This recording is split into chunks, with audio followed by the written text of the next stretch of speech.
I'm a storyteller, and I would like to tell you a few personal stories about what I like to call the danger of the single story. I grew up on a university campus in eastern Nigeria. My mother says that I started reading at the age of 2, although I think 4 is probably close to the truth. So I was an early reader, and what I read were British and American children's books. I was also an early writer. And when I began to write at about the age of 7, stories in pencil with crayon illustrations that my poor mother was obligated to read, I wrote exactly the kinds of stories I was reading. All my characters were white and blue-eyed. They played in the snow. They ate apples. And they talked a lot about the weather, how lovely it was that the sun had come out. Now, this despite the fact that I lived in Nigeria. I had never been outside Nigeria. We didn't have snow. We ate mangoes. And we never talked about the weather because there was no need to. My characters also drank a lot of ginger beer because the characters in the British books I read drank ginger beer. Never mind that I had no idea what ginger beer was. And for many years afterwards, I would have a desperate desire to taste ginger beer. But that is another story. What this demonstrates, I think, is how impressionable and vulnerable we are in the face of a story, particularly as children. Because all I had read were books in which characters were foreign, I had become convinced that books, by their very nature, had to have foreigners in them and had to be about things with which I could not personally identify. Now, things changed when I discovered African books. There weren't many of them available, and they weren't quite as easy to find as the foreign books, but because of writers like Chinua Achebe and Kamara Laye, I went through a mental shift in my perception of literature. I realized that people like me, girls with skin the color of chocolate, whose kinky hair could not form ponytails, could also exist in literature. I started to write about things I recognized. Now, I loved those American and British books I read. They stirred my imagination. They opened up new worlds for me. But the unintended consequence was that I did not know that people like me could exist in literature. So what the discovery of African writers did for me was this. It saved me from having a single story of what books are. I come from a conventional middle-class Nigerian family. My father was a professor. My mother was an administrator. And so we had, as was the norm, live-in domestic help who would often come from nearby rural villages. So the year I turned 8, we got a new houseboy. His name was Fide. The only thing my mother told us about him was that his family was very poor. My mother sent yams and rice and our old clothes to his family. And when I didn't finish my dinner, my mother would say, "Finish your food. Don't you know people like Fide's family have nothing?" So I felt enormous pity for Fide's family. Then one Saturday, we went to his village to visit. And his mother showed us a beautifully patterned basket made of dyed raffia that his brother had made. I was startled.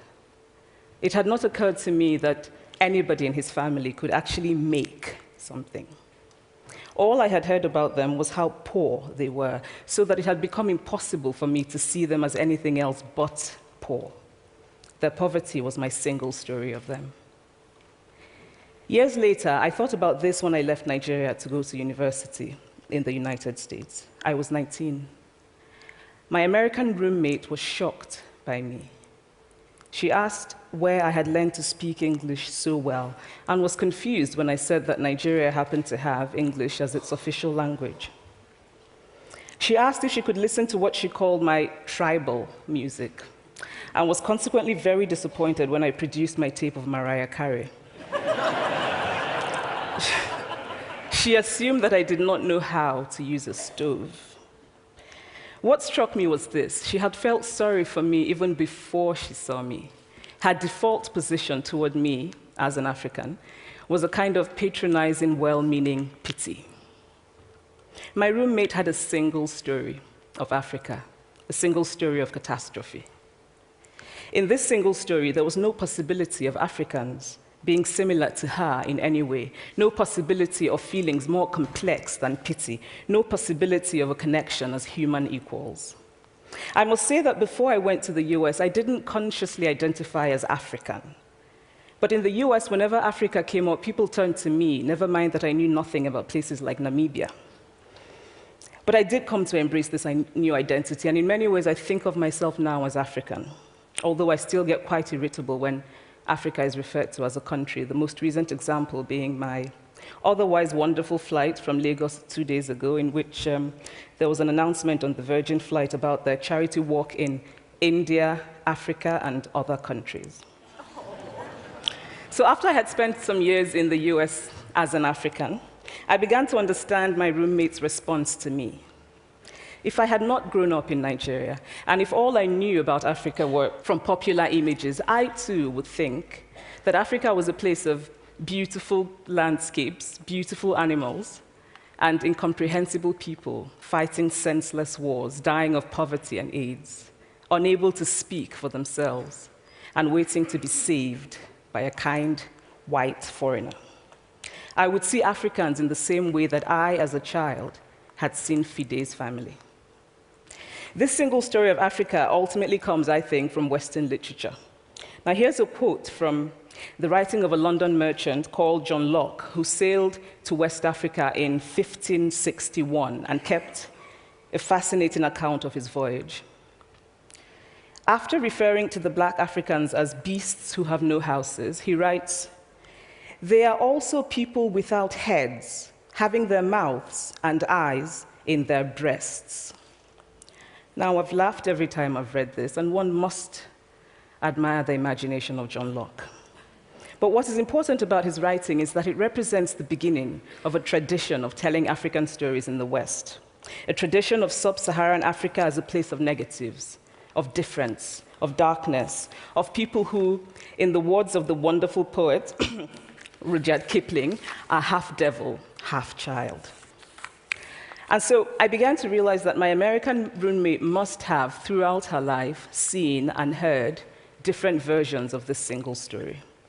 As had a professor who once told me that my novel was not authentically African. Now, I was quite willing to contend that there were a number of things wrong with the novel, that it had failed in a number of places, but I had not quite imagined that it had failed at achieving something called African authenticity. In fact, I did not know what African authenticity was. The professor told me that my characters were too much like him, an educated and middle-class man. My characters drove cars. They were not starving. Therefore, they were not authentically African. But I must quickly add that I, too, am just as guilty on the question of the single story. A few years ago, I visited Mexico from the US. The political climate in the US at the time was tense, and there were debates going on about immigration. And, as often happens in America, immigration became synonymous with Mexicans.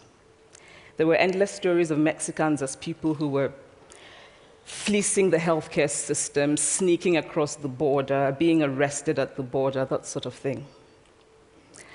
I remember walking around on my first day in Guadalajara, watching the people going to work, rolling up tortillas in the marketplace, smoking, laughing. I remember first feeling slight surprise, and then I was overwhelmed with shame. I realized that I had been so immersed in the media coverage of Mexicans that they had become one thing in my mind, the abject immigrant. I had bought into the single story of Mexicans, and I could not have been more ashamed of myself. So that is how to create a single story. Show a people as one thing, as only one thing, over and over again, and that is what they become. It is impossible to talk about the single story without talking about power. There is a word, an Igbo word, that I think about whenever I think about the power structures of the world, and it is nkali. It's a noun that loosely translates to be greater than another. Like our economic and political worlds, stories too are defined by the principle of nkali. How they are told, who tells them, when they are told, how many stories are told, are really dependent on power. Power is the ability not just to tell the story of another person, but to make it the definitive story of that person. The Palestinian poet Mourid Barghouti writes that if you want to dispossess a people, the simplest way to do it is to tell their story and to start with secondly. Start the story with the arrows of the Native Americans and not with the arrival of the British, and you have an entirely different story. Start the story with the failure of the African state and not with the colonial creation of the African state, and you have an entirely different story. I recently spoke at a university where a student told me that it was such a shame that Nigerian men were physical abusers like the father character in my novel. I told him that I had just read a novel called American Psycho, and that it was such a shame that young Americans were serial murderers. Now,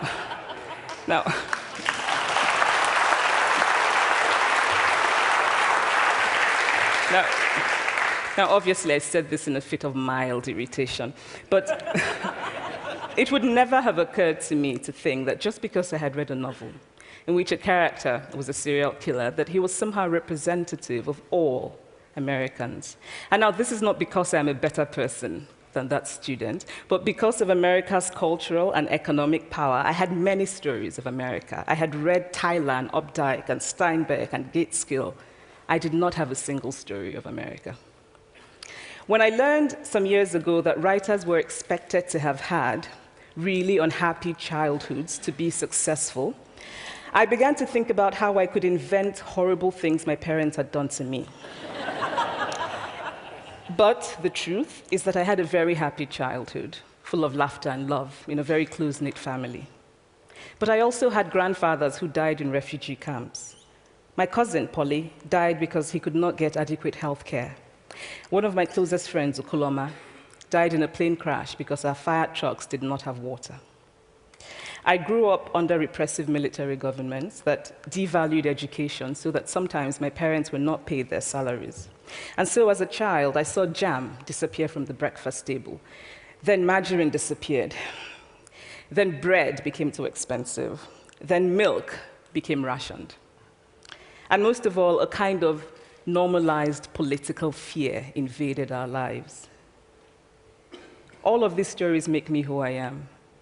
But to insist on only these negative stories is to flatten my experience and to overlook the many other stories that formed me. The single story creates stereotypes, and the problem with stereotypes is not that they are untrue, but that they are incomplete. They make one story become the only story. Of course, Africa is a continent full of catastrophes, the immense ones, such as the horrific rapes in Congo, and depressing ones, such as the fact that 5,000 people apply for one job vacancy in Nigeria. But there are other stories that are not about catastrophe, and it is very important, it is just as important to talk about them. I've always felt that it is impossible to engage properly with a place or a person without engaging with all of the stories of that place and that person. The consequence of the single story is this: it robs people of dignity. It makes our recognition of our equal humanity difficult. It emphasizes how we are different rather than how we are similar. So what if before my Mexican trip, I had followed the immigration debate from both sides, the US and the Mexican? What if my mother had told us that Fide's family was poor and hardworking? What if we had an African television network that broadcast diverse African stories all over the world, what the Nigerian writer Chinua Achebe calls a balance of stories? What if my roommate knew about my Nigerian publisher, Mukhtar Bakare, a remarkable man who left his job in a bank to follow his dream and start a publishing house? Now, the conventional wisdom was that Nigerians don't read literature. He disagreed. He felt that people who could read would read if you made literature affordable and available to them. Shortly after he published my first novel, I went to a TV station in Lagos to do an interview. And a woman who worked there as a messenger came up to me and said, "I really liked your novel. I didn't like the ending. Now you must write a sequel, and this is what will happen." And she went on to tell me what to write in the sequel. Now, I was not only charmed, I was very moved. Here was a woman, part of the ordinary masses of Nigerians who were not supposed to be readers. She had not only read the book, but she had taken ownership of it and felt justified in telling me what to write in the sequel. Now, what if my roommate knew about my friend, Fumi Yonda, a fearless woman who hosts a TV show in Lagos and is determined to tell the stories that we prefer to forget? What if my roommate knew about the heart procedure that was performed in a Lagos hospital last week? What if my roommate knew about contemporary Nigerian music, talented people singing in English and Pidgin and Igbo and Yoruba and Ijo, mixing influences from Jay-Z to Fela to Bob Marley to their grandfathers? What if my roommate knew about the female lawyer who recently went to court in Nigeria to challenge a ridiculous law that required women to get their husband's consent before renewing their passports? What if my roommate knew about Nollywood, full of innovative people making films despite great technical odds? Films so popular that they really are the best example of Nigerians consuming what they produce. What if my roommate knew about my wonderfully ambitious hair braider who has just started her own business selling hair extensions?